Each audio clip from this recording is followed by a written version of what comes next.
அன்பு நண்பர்களுக்கு வணக்கம். நான் உங்கள் கிஷோர் குமார். ஸோ தம்ப்நெயிலே பார்த்திருப்பீங்க. என்ன அப்படின்னா, பாஸ்போர்ட் அப்படிங்கிற அந்த ஒரு விஷயம் இருக்கு இல்லைங்களா? இவ்வளவு நாள் நம்ம என்ன நினைச்சிட்டு இருந்தோம் அப்படின்னா, it can be submitted as a proof of citizenship அப்படின்னு நினைச்சிட்டு இருந்தோம். பட் அது ப்ரூஃப் ஆஃப் சிட்டிசன்ஷிப் கிடையாது அப்படின்ட்டு யார் சொல்றாங்க அப்படின்னா, மினிஸ்ட்ரி ஆஃப் எக்ஸ்டர்னல் அஃபேர்ஸ் இருக்காங்கல்ல, அவங்க அது மாதிரி பேசுறாங்க. ஓகேங்களா? அது என்ன சொல்றாங்க அப்படின்னா, primarily is a travel document. நாங்க வந்து ஒரு டிராவல் டாக்குமெண்டா தான் அதை சப்ளை பண்றோம். அது ப்ரூஃப் ஆஃப் சிட்டிசன்ஷிப்புக்கு ஸ்டாண்ட் அலோன் டாக்குமெண்டா யூ கேனாட் கிவ் அப்படிங்கிறாங்க. ஓகேங்களா? ஏன் அப்படி சொல்றாங்கன்னா, அந்த ஸ்டேட் இருக்குல்ல, Indian state is already assuming that you are Indian and then only we are giving passport. ஓகேங்களா? அந்த அசம்ஷன் ஆல்ரெடி இருக்கு. நீ இந்தியன்ற ஒரு அசம்ஷன்ல தான் உனக்கு நான் பாஸ்போர்ட்டே கொடுக்குறேன். நீ மறுபடியும் பாஸ்போர்ட்டை தூக்கிட்டு வந்து என்கிட்ட பாஸ்போர்ட் இருக்கு பாருங்க, அதனால நான் இந்தியன்னு கிளைம் பண்ண முடியாது. இது எப்படி இருக்குன்னா, வித் ரெஸ்பெக்ட் டு இட், ஸ்கூல்ல நமக்கு ஐடி கார்டு கொடுப்பாங்களா? ஸ்கூல்ல நமக்கு ஐடி கார்டு கொடுப்பாங்க. அந்த ஐடி கார்டு ஏன் கொடுக்குறாங்க? ஆல்ரெடி நமக்கு அட்மிஷன் நடந்துருச்சு. ஓகேங்களா? அதனாலதான் இந்த ஐடி கார்டு கொடுக்குறாங்க.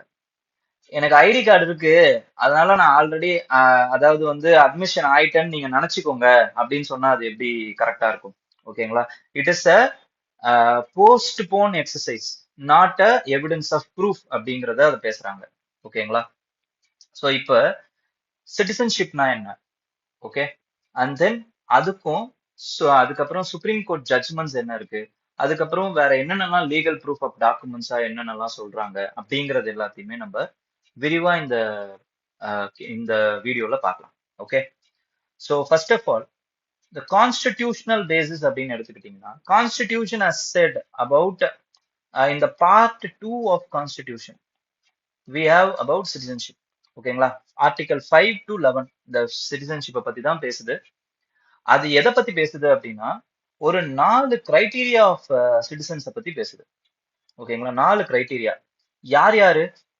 article determine who became citizen at the commencement of the constitution. இதுதான் ரொம்ப ரொம்ப இம்பார்ட்டன்டான வார்த்தை. at the commencement of the constitution 26th January 1950ல யார் யாரெல்லாம் இந்தியன் சிட்டிசனா இருந்தான் அப்படிங்கிறதுக்கு ஆர்டிகல் 5, 6, 7, 8 இந்த 4மே பேசுது. ஓகேங்களா?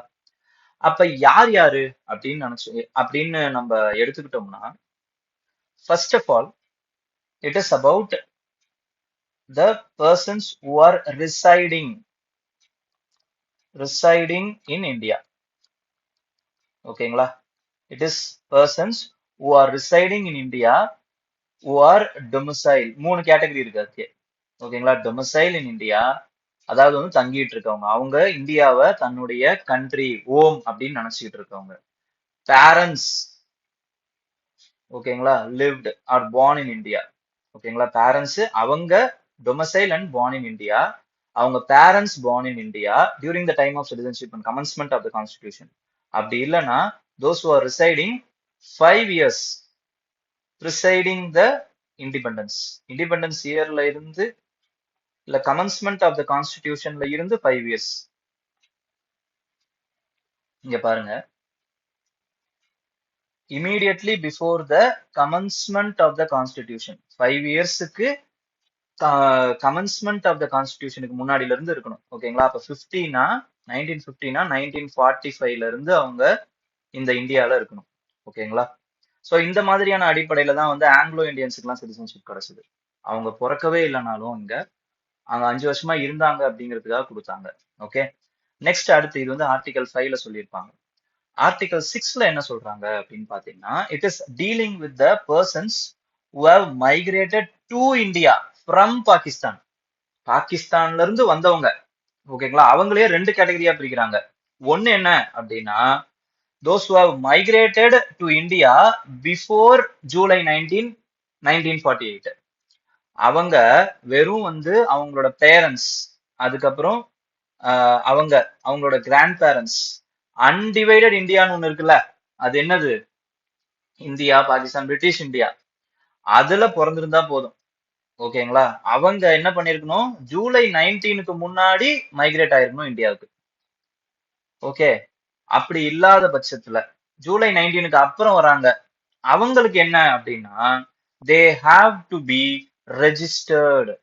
ஓகேங்களா? Registered as a citizen of India. Permit system அப்பதான் இந்த டைம் இந்த டேட்ல தான் வந்துச்சு. அதனாலதான் இந்த டேட்டை வந்து ஃபிக்ஸ் பண்றாங்க கான்ஸ்டிடியூஷன்ல. ஓகேங்களா? பெர்மிட் சிஸ்டம்ல பண்றாங்க. அந்த ரிஜிஸ்டர் பண்றதுக்கு ஒரு 6 மாசம் முன்னாடி இவங்க அங்க தங்கி இருந்திருக்கணும், இந்தியாலே இருந்திருக்கணும். அப்ப இவங்களுக்கு சிட்டிசன்ஷிப் கிடைச்சிருக்கும். ஓகேங்களா? அடுத்த விஷயம், இப்ப persons who have migrated to Pakistan from India ஆனா later return to India for resettlement. அவங்க ஏதோ ஒரு ஆர்வத்துல பாகிஸ்தானுக்கு போயிட்டாங்க. ஆனா திருப்பி இது நம்ம நினைச்ச பாகிஸ்தான் மாதிரி இல்ல, இது நம்மளோட பாகிஸ்தான் இல்லன்ட்டு நம்ம இந்தியாவே பரவாயில்லன்னு திரும்பி வந்தவங்க. பிஃபோர் மார்ச் 1 1947 வரைக்கும் they will be granted citizenship. After March 1 1947க்கு அப்புறம் வந்திருக்காங்கன்னு வச்சுக்கோங்களேன், அவங்க தே ஹாவ் டு ரெஜிஸ்டர்.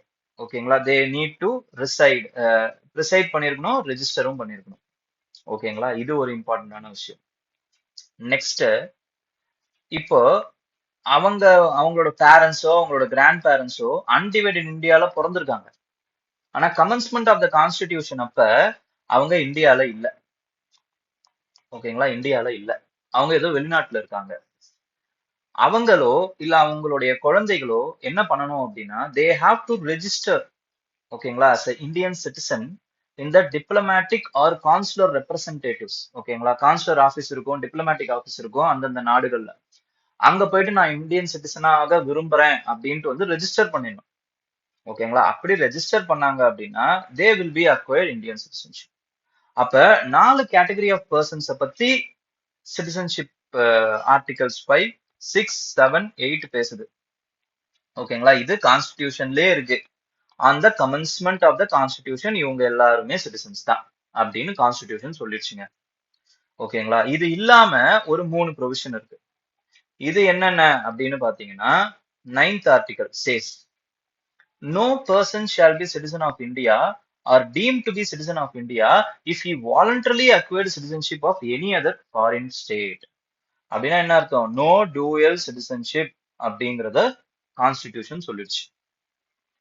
அதே மாதிரி என்ன அப்படின்னா, every person who is deemed to be citizen of India shall continue to be such citizen. அதாவது இந்த 4 கேட்டகரியில இருக்கக்கூடிய பர்சன்ஸ் இருக்காங்கல்ல, அவங்க சிட்டிசன்ஸா தான் இருப்பாங்க. அதுல எந்த ஒரு ப்ராப்ளமும் இல்ல. ஆனா எது வரைக்கும்? Parliament says so. Parliament determine பண்ற வரைக்கும், பார்லிமெண்ட் ஏதாவது ஒரு கண்டிஷன் போடாத வரைக்கும் they will be deemed as a citizens only. அப்ப provisions of any law made by the parliament. இது 10 பத்தி சொல்லுது. 11 என்ன பண்ணுது அப்படின்னு பாத்தீங்கன்னா, parliament has the power to make any provision with respect to acquisition, termination of the citizenship and all other matters relating to the citizenship அப்படின்னு parliament சொல்லுது. So இந்த பவர்ஸின் அடிப்படையில தான் என்ன பண்றாங்க அப்படின்னு பாத்தீங்கன்னா, citizenship act of India, citizenship act அப்படின்ற அந்த சிட்டிசன்ஷிப்பை போடுறாங்க. இப்ப இருக்கக்கூடிய 2019 சிட்டிசன்ஷிப் வரைக்கும் இதுதான். சிஏஏ சிட்டிசன்ஷிப் அமெண்ட்மெண்ட் ஆக்ட் 2019 வரைக்கும் இதே ப்ரொவிஷன்ஸ் தான். ஓகேங்களா? அப்ப இந்த 2019 மட்டும் கொஞ்சம் கான்ட்ரவர்சி ஆச்சு. ஏன்னா வந்து இல்லீகல் இமிகிரன்ஸா இல்லீகல் இமிகிரன்ஸா வந்து சில கேட்டகரிஸ அவங்க ஏத்துக்கல. ஓகேங்களா? யார் யாரெல்லாம் மைனாரிட்டிஸா இருக்காங்களோ எந்தெந்த கண்ட்ரீஸ்ல? பாகிஸ்தான்ல, அப்புறமா வந்து பங்களாதேஷ்ல அண்ட் தென் ஆப்கானிஸ்தான்ல. ஓகேங்களா? இவங்க இந்த இந்த கண்ட்ரீஸ்ல இருக்கக்கூடிய மைனாரிட்டிஸ் யார் யாரெல்லாம்? அந்த minorities Hindus, Sikhs, Buddhists, Jains, Parsis, Christians, இந்த 6 பிரிவை சேர்ந்தவங்க. ஓகேங்களா? அவங்க இல்லீகல் மைக்ரண்டா இருந்தாலும் அவங்க இல்லீகல் மைக்ரண்டா கன்சிடர் பண்ண மாட்டாங்க. Because they are persecuted. அவங்களோட உயிருக்கு ஆபத்து அப்படிங்கிற அந்த நிலையில ஓடி வந்தவங்க. எதுக்கு முன்னாடி ஓடி வந்தவங்க அப்படின்னா, அதுக்கு ஒரு கட் ஆஃப் டேட் இருக்கு, December 31st, 2014.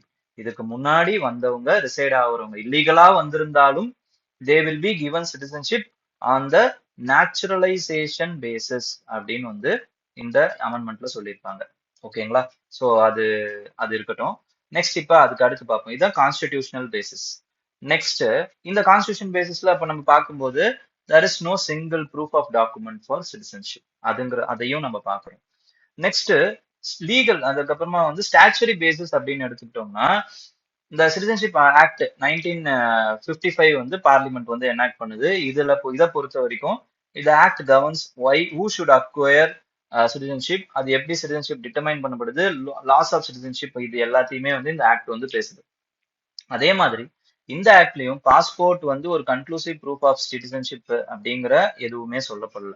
அண்ட் சிட்டிசன்ஷிப் அப்படிங்கிறது வந்து ஒரு லீகல் ஸ்டேட்டஸ்ங்க. ஓகேங்களா? It is an important thing. ஏன்னா சிட்டிசன்ஷிப் அப்படிங்கிறது என்ன?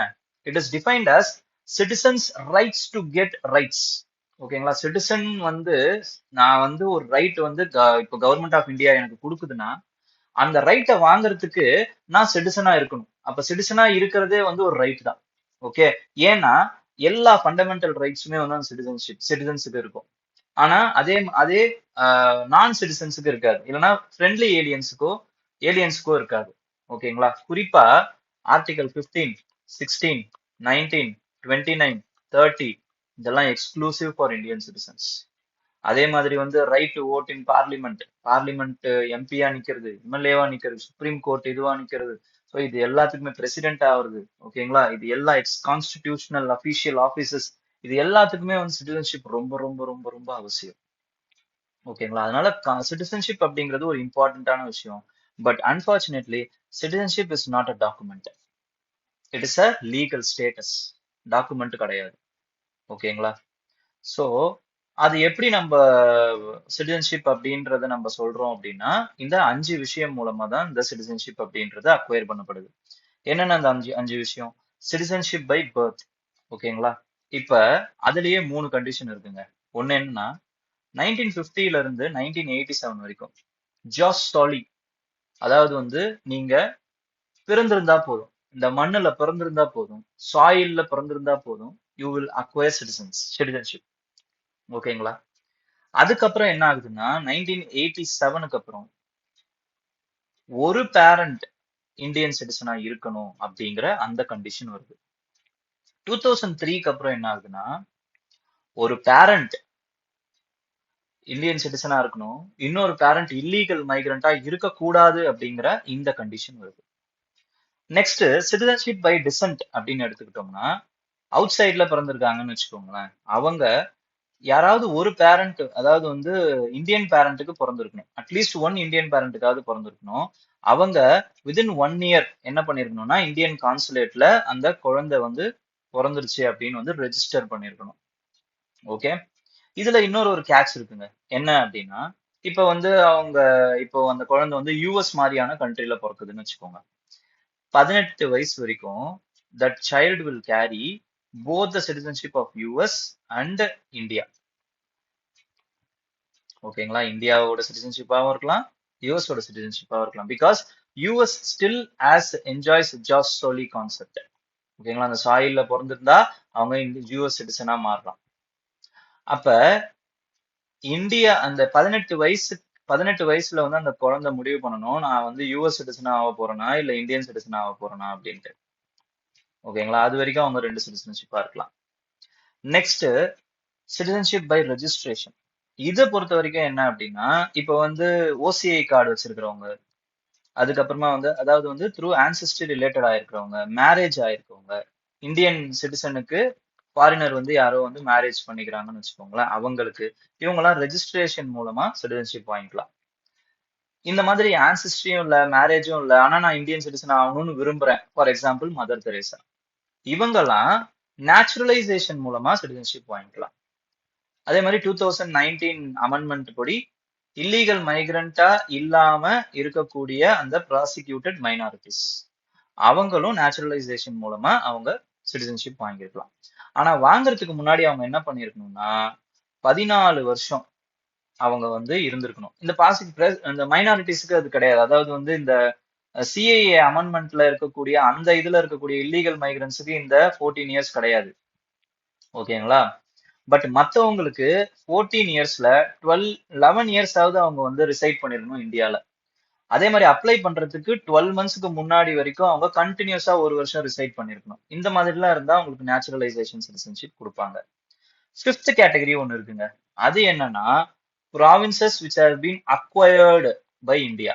ஓகேங்களா? ஃபார் எக்ஸாம்பிள் என்ன பண்ணிருப்பாங்க அப்படின்னு பாத்தீங்கன்னா புதுச்சேரி இந்த மாதிரியான ப்ராவின்சஸ் எல்லாம் அக்வயர் பண்ணாங்க. இதுல இருக்கிறவங்களுக்கு ஆட்டோமேட்டிக்கா இந்தியன் சிட்டிசன்ஷிப் கிடைச்சிரும். ஓகேங்களா? ஆட்டோமேட்டிக்கா இந்தியன் சிட்டிசன்ஷிப் கிடைச்சிரும். ஆனா இதுல ஒரு கேட்ச் இருக்கு. என்ன அப்படின்னா இப்ப நாளைக்கே பாகிஸ்தான் வந்து இந்தியன் சிட்டிசன்ஷிப்பா மாறிடுச்சுங்க. ஓகேங்களா? அதாவது வந்து பாகிஸ்தான் வந்து இந்தியாவுக்குள்ள வந்துருச்சுன்னு வச்சுக்கோங்க. இந்தியா அக்யூர் பண்ணிடுச்சு பாகிஸ்தான். அப்ப அங்க இருக்கிற எல்லாருக்குமே இந்தியாவுக்கு எதிராக அட்ராசிட்டிஸ் பண்ணிருப்பாங்க. அவங்க எல்லாருக்குமே இந்தியன் சிட்டிசன்ஷிப் இந்தியா கொடுத்துருமா அப்படின்னா அதுக்கு ஒரு என்ன அப்படின்னு சொல்லியிருப்பாங்கன்னா any of the persons who have been which can be determined by பார்லிமெண்ட்னு சொல்லியிருப்பாங்க.